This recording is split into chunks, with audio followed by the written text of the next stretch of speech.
Merci beaucoup, monsieur le modérateur. Excellence, monsieur le ministre du Plan, monsieur le gouverneur et chers collègues, monsieur le président de l'ITI international, mesdames et messieurs en vos qualités et rangs respectifs, comme il m'a été demandé simplement de donner mon mot de soutien, je vais le faire sans entrer dans beaucoup de détails. J'aurais pu vous lire tout un texte, mais de façon magistrale, je m'associe au discours de mon collègue de la province de Kinshasa. Je voudrais ici commencer par m'acquitter d'un devoir, celui de remercier son Excellence M. Joseph Kabila Kabange, le président de la République, pour les efforts qu'il ne cesse de mener, afin qu'aujourd'hui je vienne parler du Nord Kivu devant vous. Parce qu'il y a quelque temps, il était difficile que quelqu'un du Nord Kivu vienne dans un forum aussi international comme celui-ci. Je pense qu'il est de notre devoir, comme on a applaudi les autres, de devoir applaudir frénétiquement le président de la République pour la paix qu'il a ramenée au Nord Kivu.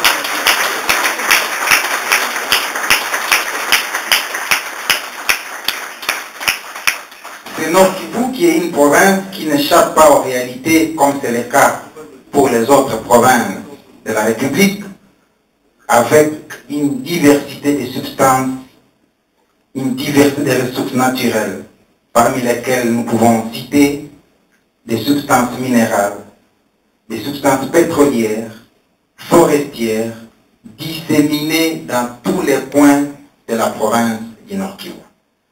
Pour votre mémoire, et cela a été déjà cité ici, le Nord Kivu regorge d'importants gisements de gaz méthane dans les lacs Kivu que nous partageons avec les collègues du Sud Kivu, lesquelles quantités sont évaluées à plus ou moins 60 milliards de mètres cubes.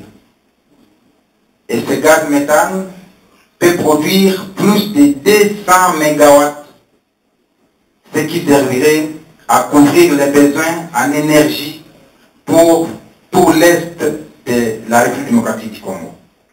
Et que donc, s'il nous est permis d'exploiter cette ressource, le Nord Kivu comme l'Est pourront se retrouver et cela va booster la croissance de toute la partie Est de la République démocratique du Congo. Le Nord Kivu a d'importants gisements d'or, des cassitérites, du coltan, du wolframite, et ce qui n'existe nulle part ailleurs dans le pays, le Nord Kivu a d'importants gisements de pyrochlore.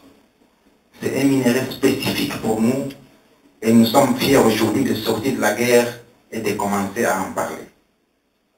Le Nord Kivu aujourd'hui a d'importants gisements de pétrole. On a découvert dans le bloc 4 et le bloc 5 d'importants gisements qui font aujourd'hui l'objet d'une exploration, et je suis heureux de voir certains représentants de la société Soko qui vont désormais se lancer dans cette aventure, si je peux la qualifier ainsi.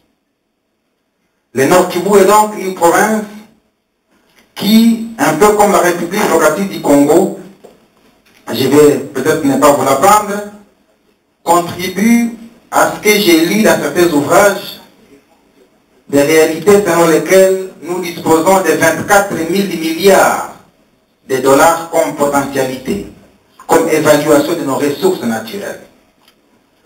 Et si je peux transformer cela en des données beaucoup plus intelligibles, c'est qu'avec des ressources de 24 000 milliards dont nous disposons, et un budget de 7 milliards, comme cela a été cité par le ministre du Plan, il suffit de faire un simple calcul. Si donc, avec nos ressources, nous avons un budget de 24 milliards, nous pouvons donc faire 1000 ans en fonctionnant sans problème avec nos ressources naturelles. Et si donc on peut élever notre budget à 50 milliards pour dépasser celui de l'Angola, nous sommes à 500 ans avec un budget de 500 milliards, rien qu'avec nos ressources naturelles. Et le Nord Kivu est prêt à devoir y participer.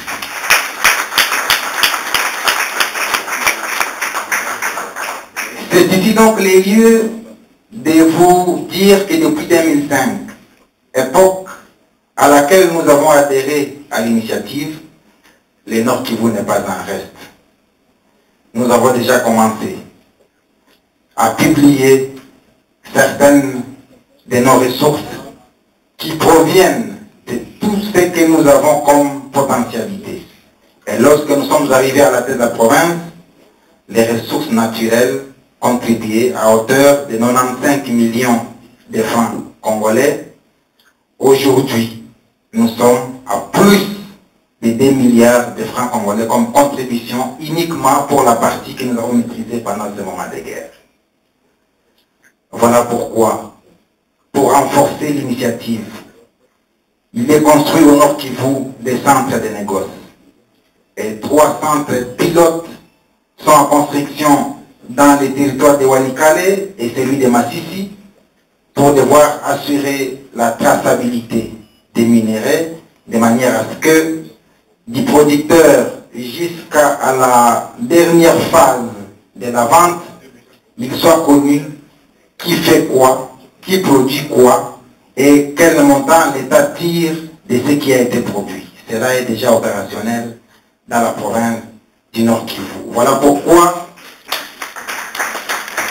je voudrais m'asseoir sur un des principes chers des litiers selon lesquels nous partageons la même conviction que l'exploitation prudente des richesses en ressources naturelles devrait constituer un moteur important pour la croissance économique durable qui contribue au développement durable et à la réduction de la pauvreté, mais qui, faute d'une bonne gestion, peut avoir des répercussions défavorables sur le plan économique et social.